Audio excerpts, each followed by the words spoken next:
Mr. Mayor, speak when you are angry, and you'll make the best speech you will ever regret. Lawrence J. Peter, Canadian author of the Peter Principle, which says everyone will rise to their level of incompetence. The time comes upon every public man when it is best for him to keep his lips closed. Abraham Lincoln. Mutual agreement, Mayor Renner is going to leave to allow the council to have free discussion amongst I have to call another point of order, Madam. I'm sorry. Okay. But again, I question due process if we are not going to allow him to respond to accusations prior to a judgment.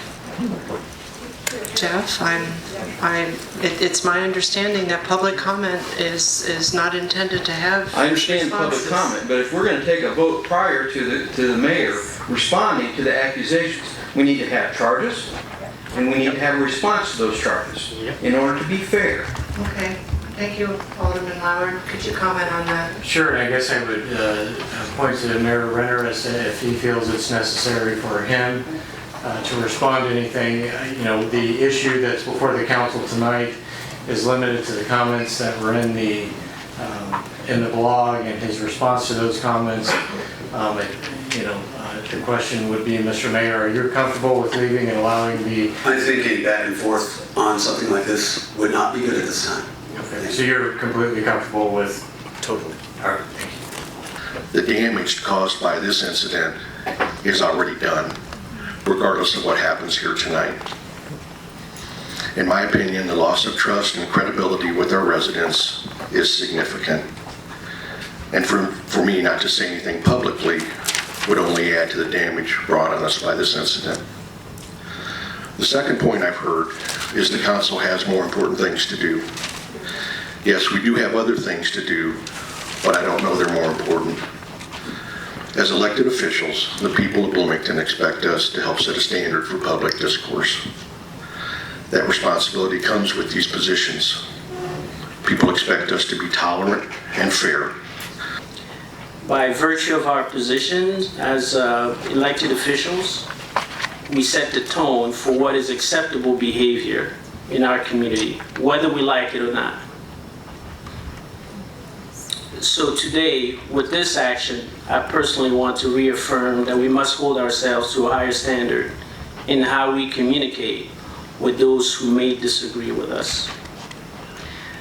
I believe this is an important message for us to send to the community, especially for the younger generations that can be so impressionable. I want to applaud Alderman Lauer for his attention to what is Robert's Rules. And I do not believe that this procedure indeed does follow the legalities of Robert's Rules. And one of the sad victims of that tonight, this procedure tonight, is that we don't have facts. We do not have facts out here, the truth. The truth. I'm a big fan of the truth, wherever it is, wherever it leads us. And our citizens will never have established facts. In fact, the innuendo and the emails that we've gotten have opinions that are so outrageously, frankly, not factual that it's very disheartening.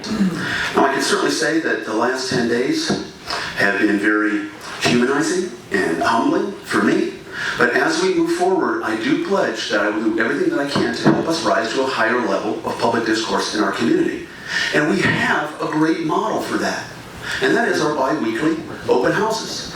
Any citizen from any part of town can come in. You don't have to make an appointment. We sit around the table over there. And we have for 22 months have had citizens from very different backgrounds, citizens that have very different political opinions, and citizens from all parts of Bloomington. And we sit across the table from each other, and we respectfully and responsibly discuss the issues and challenges that we face. So we have a great model. So I do want to say that I understand that we can disagree without being disagreeable, that we can be principled without being dogmatic. And I firmly believe that we can make progress as we come together in the future. Frankly, that's all I have to say.